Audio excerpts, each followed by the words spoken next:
Hey guys, what's going on? Welcome to episode 30 of Ride Along. I know, right? Crazy. Wow. 30 episodes. It's insane. This week we've got, of course, me, we've got B-Scat, Hi, guys. and Eli's joining us again. So, And, hey, Brandon, Yes. you mind picking up that phone? Because I fucking called it! You Drew did? McIntyre, new WWE champion. See, I knew because, like, they'd done that 2 out of the last 3 years. The only exception was last year, but that's because they had the whole Raw versus SmackDown versus NXT. And they actually had a title on the line at that pay-per-view. But yeah, that was fucking... See, I freaking knew it. Like, I just had a feeling. Besides, Drew versus Reigns seems a hell of a lot more interesting to me at the pay-per-view than Orton versus Reigns. Because if you had watched SmackDown, you would have seen the confrontation they had. Oh man, I was getting goosebumps. I was like, oh, I really want to fucking see this match. And Orton was champion at the time, and then Drew was getting his title shot. So I'm like, well, I don't think they'd build all of this if it was just to not do it, just have Orton retain the title. And to me, it feels a lot more like they're actually fighting for something, because Drew, he's fighting to be pretty much, he wants to be like the top dog, right? Yeah. Pardon the pun, but he wants to be the top dog. And right now Reigns is, but like I said, Drew wants to like unseat Roman. And that's why he wants to fight him. That's why he wants to challenge him. Which makes more sense than just makes more sense than just, oh, I'm champion of my brand, you're champion of your brand, let's fight.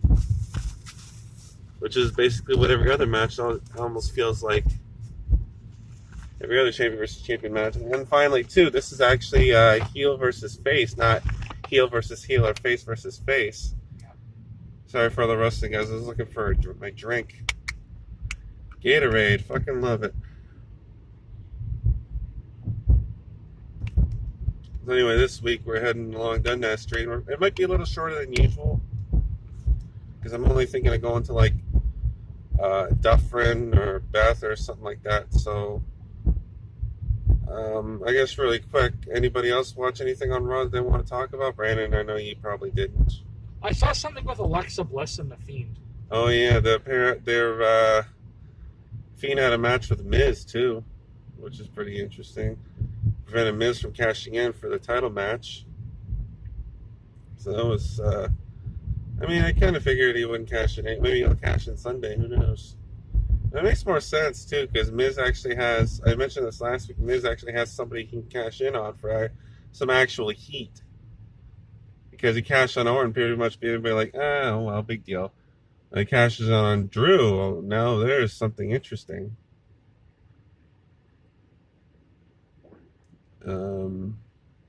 Also, Team Raw had a 8-man tag match against Retribution, and they actually lost. Can you believe that? Yeah. Team Raw lost against Retribution. Not looking good for them this Sunday, that's for sure.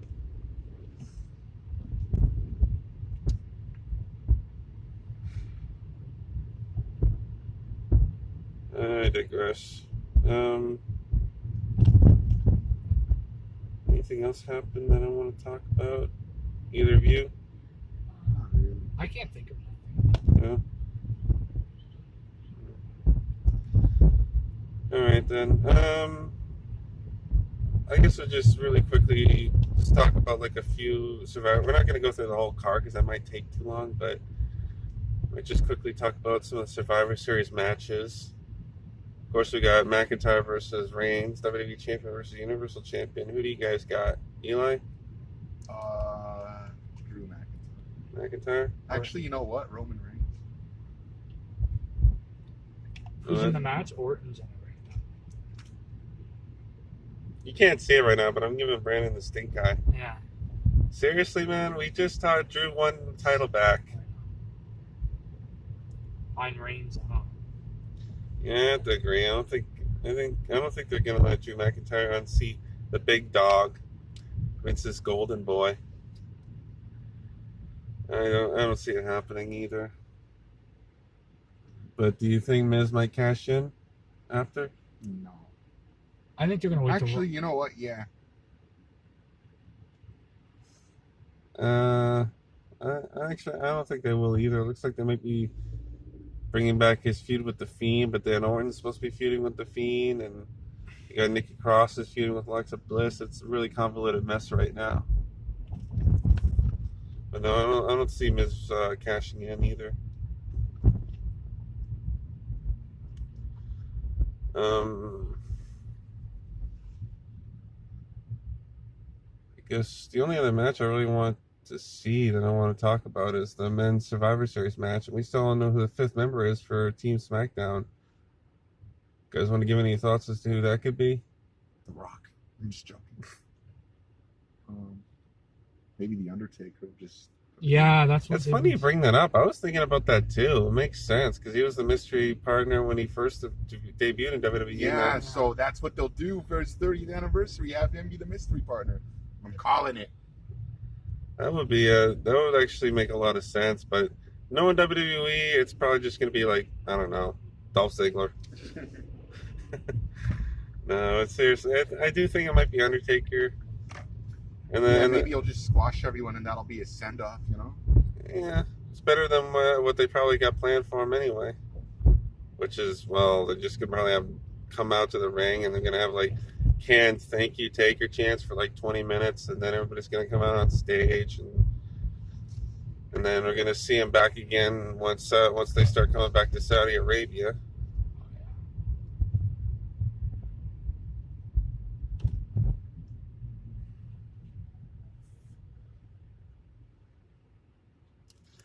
As for who's gonna win, I mean, if Taker does if Taker does become the 15 member, then I gotta say SmackDown's gonna win it. But if not, I think Raw's gonna probably pull it together and still come out victorious. I think Team SmackDown's gonna win. Think so? Yeah. I'm gonna go out on a limb. Well, Jey Uso especially has a lot to lose if he loses this match, probably. What about you, Eli? Team SmackDown because of Undertaker. If Undertaker, yeah, if he comes in.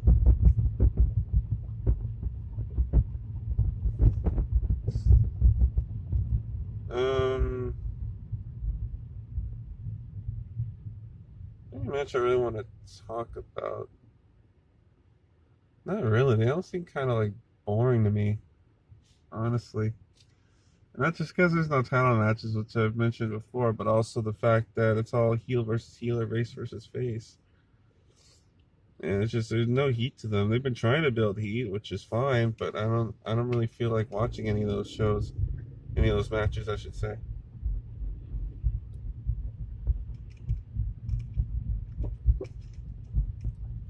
Well, Bailey, Sasha versus Asuka. Yeah, see, I'm not really all that interested in that match either, but if you guys want to go ahead and make a prediction for that. I think Bailey might interfere and screw Sasha. Sasha is gonna win, I think. And I guess I'll pick Asuka. But I'll probably skip through that match anyway. We should all just, like, I don't know, have unification matches or something. That's what they should have done, maybe. Or as I mentioned, have somebody from the other brand challenge for their title. So, like, a guy from Raw challenges for the IC belt, guy from SmackDown US title. I had a thought, actually, and this is obviously not going to happen now, and even if it did, it wouldn't mean as much, but wouldn't it be cool if Team SmackDown's 15 member was just like, it was a mystery, but they were scrambling because Raw had such a good team. They thought Raw had such a good team, they were scrambling to find a fifth guy because they didn't want to lose, because something would actually have been on the line. But like, they couldn't find a fifth guy. So in their desperation, they turned to a quote unquote ringer. And that would have been, in my eyes, that could have been somebody like Brock Lesnar. Because I know how bad of a beast Brock is. So it'd be like, In their desperation, they're like, "Oh, we'll give you anything you want. You want a title match? You got it. You want to beat everybody up? You want to run the show? You got it," kind of thing. We just want to win at Survivor Series and get that special prize or whatever. But then, of course, it backfires on them, and then you've got Lesnar running roughshod over WWE, doing anything he wants with nobody to stop him until somebody finally steps up and does it, like WrestleMania. And that could have been a big star-making moment for whoever that could have been. And for me, that could have been somebody like Big E. But no, we get this instead. So, oh well. Oh, man.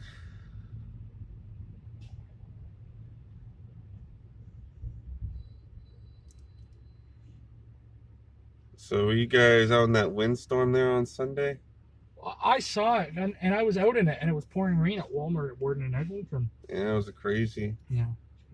Especially at night. I really heard the wind howling outside my window. Yeah, I was at work, and power went out a couple times at my place, apparently. Yeah.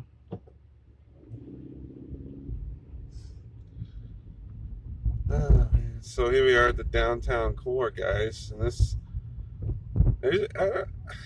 I don't know what it is. It's just something about this place. It's just... That's City TV, by the way. Yeah.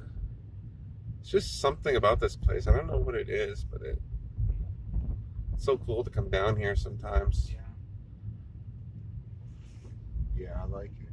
And it's a little more subdued now, but especially now because we're entering the holiday season.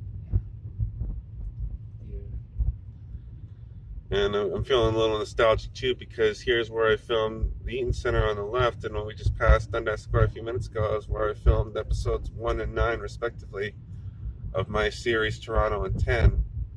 And this is the 5th year since the first episode came out, so I thought it was Toronto and 6.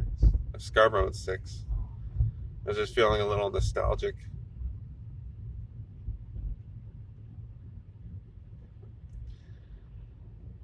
See, look at that, Brandon. We haven't even been 13 minutes. We're already at Bay Street. Told you. I told you. What are you smoking?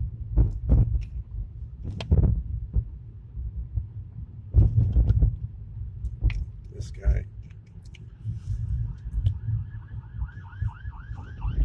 So, listen, guys. I have an announcement for you. I better get this out of the way now. Oh, once the ambulance goes by, that is. Police. The cops. Sirens don't sound the same, okay? Yeah. Not really. There is a difference if you listen closely. Okay, Mr. Semantics. So, what my announcement is basically after hearing about the terms of service that YouTube has recently implemented. And if you didn't know, basically the short version of it is they're going to be running ads on videos that aren't even monetized. Our channels aren't even monetized. So small channels like myself or like Eli or Trouble or I guess pretty much any channel that doesn't have like at least 1,000 subscribers and isn't eligible to be monetized, they can still run ads on. And basically they'll be making all the money and you won't be seeing a damn penny. So I thought about it, and I don't know what I'm going to do with all the videos I already have up there, if they're even eligible to be monetized. I have no clue. But as far as it goes, I think I still have a few videos that I want to put out there that I've already planned on doing. Plus, I want to wrap up this series properly. I mean, this would have been a good episode to end it on, honestly, because it's episode 30, but I still want to go a little bit further. Because there's still a few things I still want to do with it. But as it stands right now, unless things change, I think at the end of the year I'm going to just stop making videos. Okay. Because like I said, I don't want YouTube to be making money off of my work. Especially when I'm not. You know? Yeah. Fair point. And that's I think that's honestly something that obviously you guys should maybe think about too, but I mean, yeah, I know you get exposure and that's great and all, but if you're not making money off of it, then I don't really know. Yeah, seriously. And I'm going to talk to Trouble about it too if he shows up later, if we pick him up later.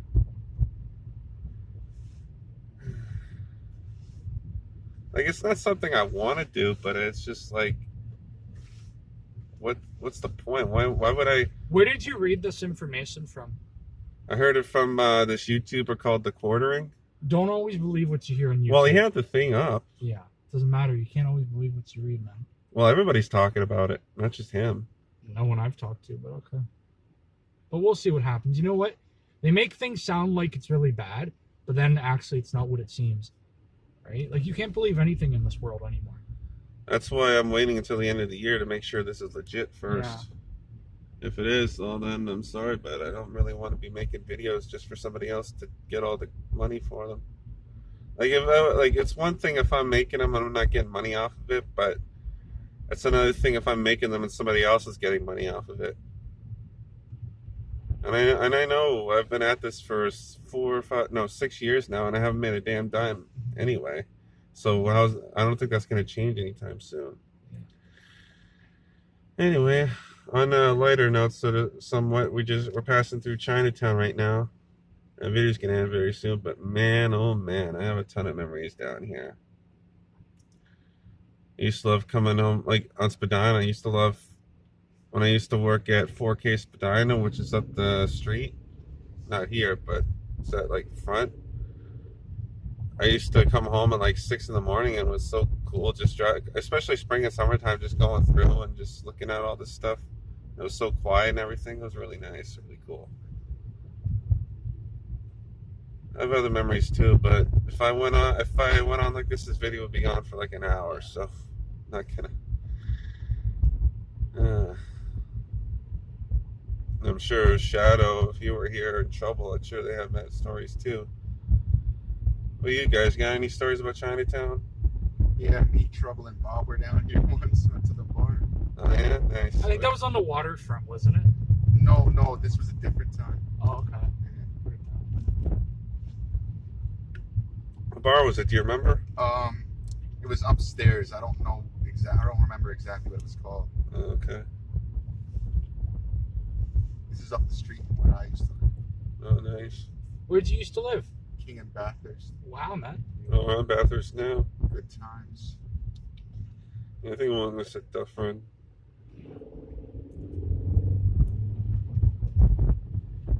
Yeah, so it looks like we're going to be wrapping this up pretty soon. I know it's shorter than normal. It's actually pretty quick, but you know why? Why? Because there's zero traffic tonight. Like, if there's traffic, it would take us forever. Yeah. We actually came here for one of our other ride-alongs, because there's a 7-Eleven up here. We stopped here with Daniel. Yeah, it was like one of the first ones we did. When we met Daniel. And then a week later, we went to Will and Kate's. And we just passed Tilt, which is on, of course it's closed, which is on the right just Tilted now. Kilt? There's one on the Esplanade, too. Really. That one's probably closed down, too. I know, I have to go to Tilt. Yeah, well, unless we get out of this lockdown soon. I was going to go with my dad a few years ago, but we never went. That's another thing, too. It might be going back into lockdown soon. Well, here in the GTA, possibly by Friday is what they're saying. But you know what I said? I'm honestly not surprised. You can't believe anything anymore, you know? Like, as you said, the media and all that, you can't always believe what you read.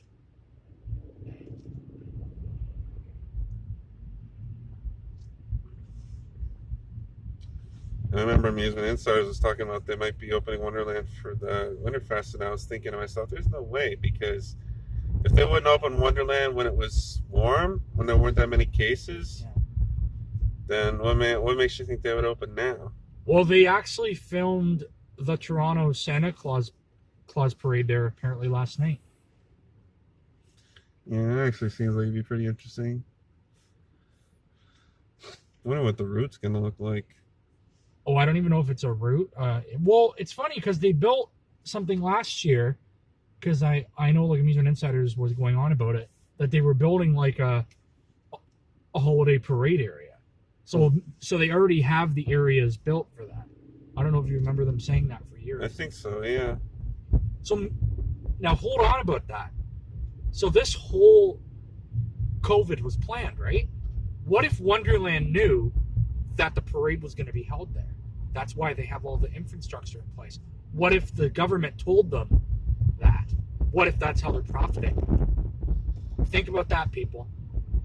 Looks like I turned somebody over to the dark side. Well, no, I've always been into conspiracy theories. They are kind of fun, aren't they? Well, especially the leftist ones. You know? I think we passed it already. What, Dufferin? I don't know. But anyways, yeah, guys, think about that. Because Amusement Insiders has been talking about this for about a year now, when COVID was barely even a thing. So what if Wonderland knew that this was coming? And that's why they have the infrastructure. Infrastructure built. Yeah. So somebody must know. Somebody knows something. Notice how all this stuff is.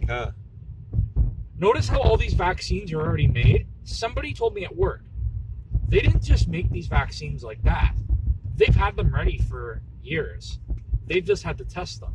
Because you can't make a vaccine that quick. Like, look at, like, because, like, if vaccines were made that quick, we would have a cure for cancer. We'd have a cure for Alzheimer's, but those take years. Why is it now we're getting these vaccines so quick? What are they doing? Like, it's crazy. Listen, like, there's a virus, but, you know what I mean? Like, I think stuff like this, like, notice this, too, with the bike lanes. Whenever you want a bike lane built before all this, you'd have to go through committee at council, whatever. But now they fucking whipped up the bike lanes on Danforth fucking like that. Sorry, I know I just swore on your channel. I'm so sorry. But yeah, fuck it. But it's true. Look at all the infrastructure that they've made because of COVID. How did you make all this so quick? When, like, if you usually did it on a normal day, it'd be, am I going left or right on Dufferin? Doesn't matter. We're almost finished. But yeah, just notice that. Why are they getting stuff done faster now when before COVID you had to go through the Senate, the city council, and it took years? But now, like, you can get stuff built like that. Yeah, it really makes you wonder, doesn't it? Jeez, that's crazy. And on that note, it looks like that's what we're ending off, because we're at Dufferin Street. I did have to rant. I'm so sorry. Yeah. Dude, rant all you want. I don't care. All right, guys. Thank you for watching this 30th episode spectacular. What does that say about turning left? And we'll see you again next week, hopefully. Peace out, guys.